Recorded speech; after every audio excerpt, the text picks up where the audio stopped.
Күнігіз ашық болсын, бағалы жамағат. Здравствуйте, дорогие друзья.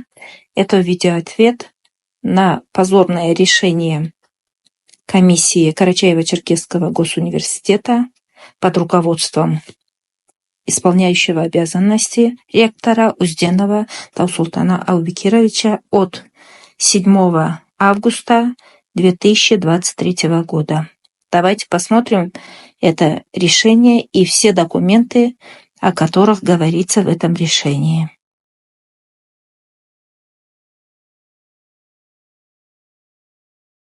Выписка из решения комиссии Карачаево-Черкесского государственного университета имени Умара Алиева по определению позиции в отношении видеоролика блогера Хаширова в сети интернет о книге Байрамукова Умара Зулкарнаевича «Этимология некоторых топонимов и этнонимов народов Карачаево-Черкесии», номер 1 от 7.08.2023 года. По поручению главы Карачаево-Черкесской республики Рашида Бориспиевича Темрезова была сформирована комиссия КЧГУ по определению позиции в отношении видеоролика блогера Хаширова в сети интернет о книге Байрамукова Умара Зулкарнаевича «Этимология некоторых топонимов и этнонимов народов Карачаево-Черкесии». В результате рассмотрения материалов видеоролика, выложенного блогером Хашировым в сети интернет, проведения анализа на предмет их достоверности и выслушав мнение всех присутствующих в процессе обсуждения, комиссия констатирует. Первое. Монография Байрамукова Умара Зулкарнаевича «Этимология некоторых топонимов и этнонимов народов Карачаево-Черкесии», изданная в 2000 году, является личной инициативой автора. Гриф университета, тогда КЧГПУ, был поставлен без согласования с администрацией вуза. Каких-либо документов, подтверждающих обсуждение данной работы в университете, не обнаружено. Рецензия представлена не было.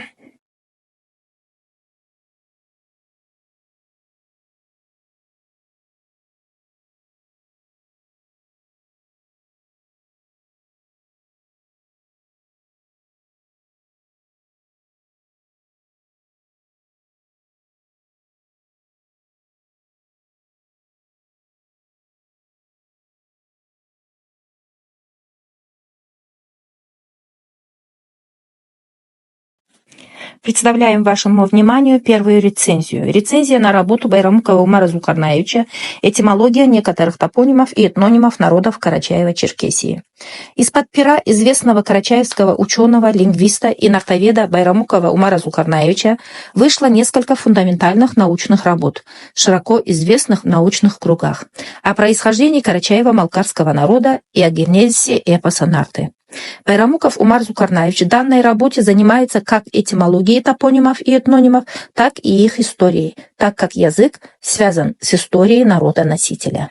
Здесь же он подвергает критическому анализу книги по истории Карачаево-Черкесии, изданных в советское и постсоветское время. По выполненной работе видно, что автор подготовлен теоретически и по языку, и по истории. Работа состоит из вступительного слова автора, 9 глав и выводов. В первой главе проведен этимологический анализ древних топонимов и этнонимов. Автор на научной основе доказывает, что эти древние топонимы и этнонимы объясняются из древнетюркского и монгольского языков, в том числе и из карачаево-малкарского языка. Во второй и третьей главах проводится этимологический анализ древних этнонимов касок, казак, казах, каспийцы, казбы, хазары, топонимов хасаут, хасавюрт, хасаука, аронимов казбек, Кавказ, и сделан вывод, что во всех этих названиях присутствует общий этнический термин каз. Каз, коз, хаз, лебедь, гусь, что эти названия являются синонимичными диалектными вариантами древнего этнонима куман, лебедь, человек. В 4 главе проводится этимологический анализ термина «черкес», и автор на научной основе доказывает, что термин «черкес» не является исходной формой этнонима, а является европейским диалектным вариантом древнего средневекового этнонима «саркас», зафиксированного впервые в монгольской хронике «Сокровенное сказание» 1240 год, который означает «белый лебедь». Гусь, которым монголы окрестили кумандинцев, хазарские племена, алан, асов и тюркютов, взятых вместе. В 5 главе проводится этимологический анализ этнонима хабары, который является, по словам автора, европейским диалектным вариантом этнического термина хазарского племени куар – лебедь, человек. В 6 главе проводится этимологический анализ некоторых аронимов, гидронимов и топонимов Карачая: Эльбрус, Хурзук, Мамиакала, Карчурт, Учкулан, Кубань, Хумара, Мара, Гум, Кумуш, Хасаут, Хасаука, Хурлакёль, Теберли, Джикия или Саркуасия, Таркуасия, Русь, Ногай и другие. Автор приходит к выводу, что Аланию, Асию, до ее разгрома сперва монголами, затем Асхаб-Темиром населяли куманы, потомки древних кемерийцев, аланы, асы, тюркюты, древние тюрки и другие тюркоязычные племена, слившиеся в единый этнос под названием Джикуя или Саркуасия, зафиксированный у Иоанна де Галуния фон Тибуса, 1404 год. В 7 главе автор подверг критике домыслы авторов книг по истории Карачаева-Черкесии, изданных в советское и постсоветское время. В 8 главе говорится о негативных последствиях неправильного употребления европейскими авторами термина «черкес», зафиксированной впервые в монгольской хронике «Сокровенное сказание», 1240 год. В 9 главе автор на научной основе доказывает несостоятельность этимологического анализа некоторых карачаево-малкарских слов осетинскими, абазинскими и адыгскими языковедами. Таким образом, эта работа доцента Байрамукова Умара Зулкарнаевича, как и прежние его работы, представляют огромную научную ценность. Исходя из вышеуказанного, считаю необходимым опубликовать работу Байрамукова Умара Зулкарнаевича, кандидат филологических наук, доцент КЧГПУ Насифа Магомедовна Кагиева. Заверена подпись Кагиевой отделом кадров университета.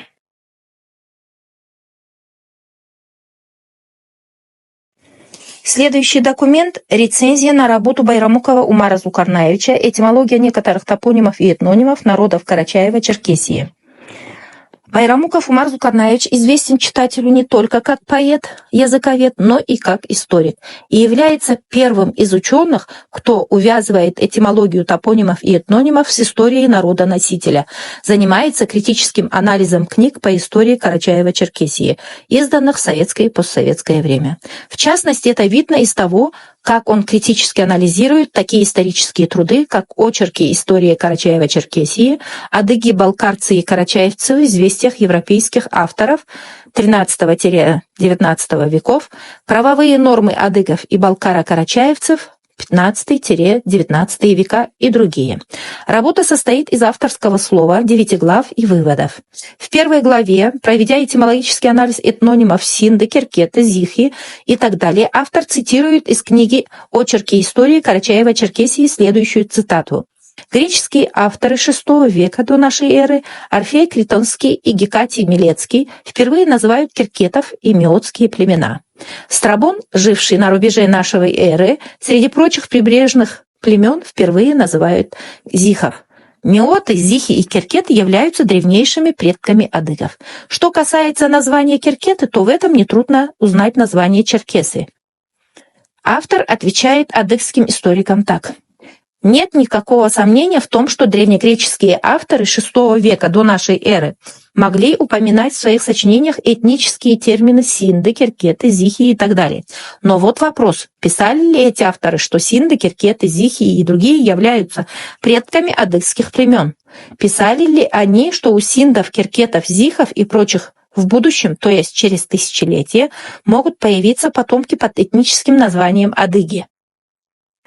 Во 2 и 3 главах, этимологизируя этнические термины косок, казах, казак, каспийцы, хазары, автор на научной основе доказывает, что в них имеется общий тотемный термин каз, каз, хас, кос, лебедь, гусь, что речь идет о хазарских племенах, у которых этническим тотемным животным был лебедь, каз, что племена, носившие эти названия, не имели и не имеют ничего общего в генетическом отношении с адыгами, так как у адыгских племен тотемным священным животным является не лебедь, каз, а ха, собака. Автор здесь показывает свои глубокие научные знания в области мифологии и фольклора тюркских и адыгских племен.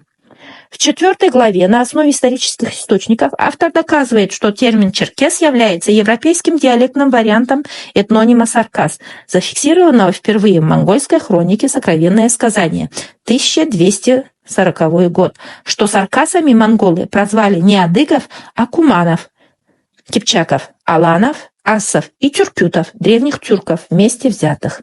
Автор задается вопросом, на каком основании адыгские историки, лингвисты отождествляют термин «керкеты», упомянутый древнегреческими авторами VI века до нашей эры, с этническим термином «черкесы», возникшим только во второй половине XIII века нашей эры.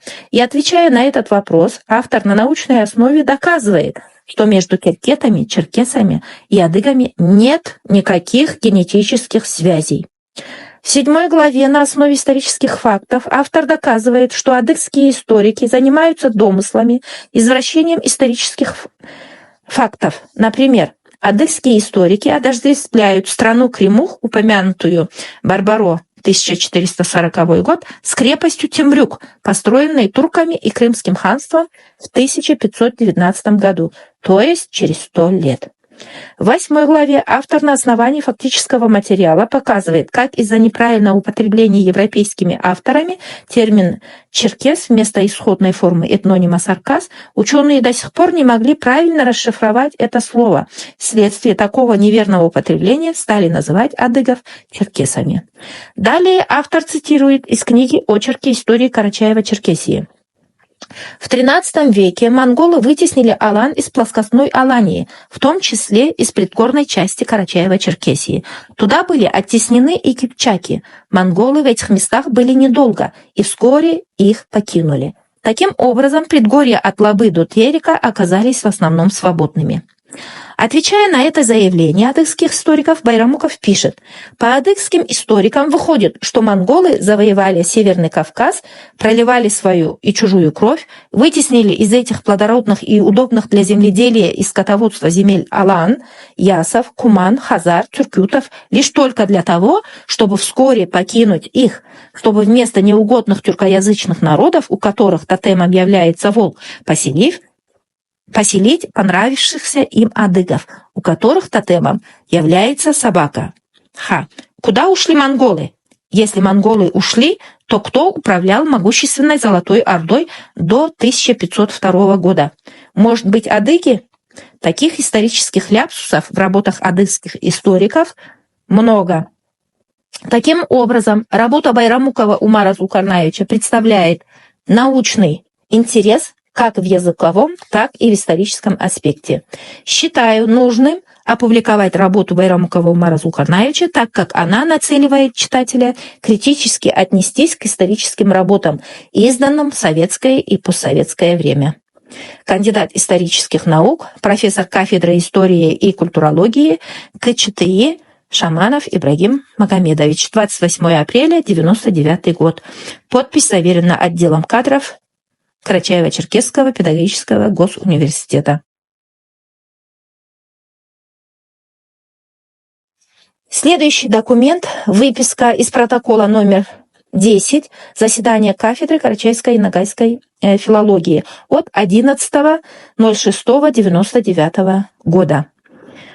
Слушали о рекомендации к публикации монографию доцента Байрамукова Умара Зулкарнаевича, постановили монографию доцента Байрамукова Умара Зулкарнаевича «Этимология некоторых топонимов и этнонимов народов Карачаева-Черкесии» рекомендовать к публикации.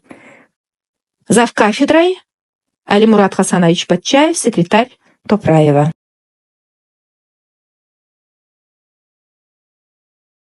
Следующий документ – это заключение учебно-методического совета Карачаево-Черкесского государственного педагогического университета на монографию доцента Байрамукова Умара Зулкарнаевича «Этимология некоторых топонимов и этнонимов народов Карачаева-Черкесии». Байрамуков Умар Зукарнаевич в данной работе занимается как этимологией топонимов и этнонимов, так и историей народа-носителя. Здесь же он подвергает критическому анализу книги по истории Карачаева-Черкесии, изданных в советское и постсоветское время. Автор подготовлен теоретически и по языку, и по истории. Работа состоит из вступительного слова автора, 9 глав и выводов. В первой главе проведен этимологический анализ древних топонимов и этнонимов. Автор на научной основе доказывает, что эти древние топонимы и этнонимы объясняются из древнетюркского и монгольских языков, в том числе и из карачаево-балкарского языка. Во второй и третьей главах проводится этимологический анализ древних этнонимов, и сделан вывод, что во всех этих названиях присутствует общий этнический термин «кас» — лебедь, гусь, что эти названия являются синонимичными диалектными вариантами древнего этнонима «куман» — лебедь, человек. В 4 главе проводится этимологический анализ термина «черкес», и автор на научной основе доказывает, что термин «черкес» не является исходной формой этнонима, а является европейским диалектным вариантом древнего средневекового этнонима «саркас», зафиксированного впервые в монгольской хронике «Сокровенное сказание», 1240 год, который означает «белый лебедь». Гусь, которым монголы окрестили кумандинцев, кипчаков, половцев, хазарские племена, алан, тюркютов, взятых вместе. В 5 главе проводится этимологический анализ этнонима «кавары», который является, по словам автора, европейским диалектным вариантом этнического термина хазарского племени «куар» — лебедь, человек. В 6 главе проводится этимологический анализ некоторых аронимов, гидронимов и топонимов Карачая. Автор приходит к выводу, что Аланию до ее разгрома сперва монголами, затем Асхак-Темиром населяли куманы, потомки древних кемерийцев, аланы, тюркюты, наследники гуннов и другие тюркоязычные племена, слившиеся в единый этнос под названием Джикуя или Саркуатия, зафиксированный у Иоанна де Галонифонтибуса в 1404 году. В 7 главе автор подверг критике домыслы авторов книг по истории Карачаева-Черкесии, изданных в советское и постсоветское время. В 8 главе говорится о негативных последствиях неправильного употребления европейскими авторами термина «черкес», зафиксированного впервые в монгольской хронике «Сокровенное сказание» в 1240 году. В 9 главе автор на научной основе доказывает несостоятельность этимологического анализа некоторых карачаево-балкарских слов осетинскими, абазинскими и адыгскими языковедами. Работа представляет огромную научную ценность. Учебно-методический совет университета рекомендует монографию «Этимология некоторых топонимов и этнонимов народов Карачаева-Черкесии» к публикации. Общий тираж монографии — 500 экземпляров. Председатель учебно-методического совета Халилова Сима Керимовна. По пункту 1 решения комиссии вопрос. Здесь в пункте 1 решения вы написали обратиться в прокуратуру и МВД, дать правовую оценку на предмет нарушения законодательства Российской Федерации не только в работе Умара Зукарнаевича Байрамукова «Этимология некоторых топонимов и этнонимов народов Карачаева-Черкесии», но и в деятельности блогера Аскера Хаширова. Так, вопрос. Вы обратились в прокуратуру и МВД? Выполнили первый пункт своего решения? Прежде чем вы ответите, я скажу: нет. Больше года прошло, как вы приняли решение, но такого обращения в прокуратуру нет. Почему? Можете ответить на этот вопрос? Если комиссия принимает решение, разве эти решения не должны выполняться? Или они должны оставаться на бумаге? Поэтому не опубликовали на сайте университета, что не собирались выполнять свои решения. Позор таким членам комиссии и их руководителю. Дорогие друзья, вы увидели все документы, о которых говорится в первом пункте этого позорного решения комиссии Карачаево-Черкесского университета под руководством исполняющего обязанности ректора Узденова Таусултана Аубекировича. Все вы увидели, что документы заверены печатью отделов кадров университета, и все, как положено, было предоставлено. Ложь вышла наружу. Теперь вопрос к членам этой позорной комиссии. Как вы могли в течение суток на такую серьезную работу, как монография Байрамукова Умара Зулкарнаевича, ученого, нартолога, историка, такое позорное решение принять? Оболгать и написать, что документы не были предоставлены, что гриф был использован без согласования с администрацией университета. Вы этим хотели защитить университет? Нет, вы его не защитили.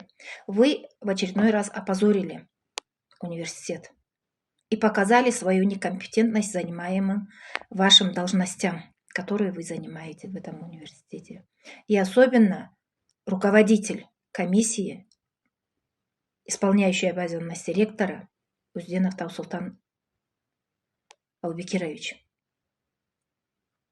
Таусултан Аубекирович, как вы могли даже допустить мысль очернить светлую, добрую память, честное имя Байрамукова Умара Зулкарнаевича, патриота своего народа, который всю свою жизнь посвятил своему народу?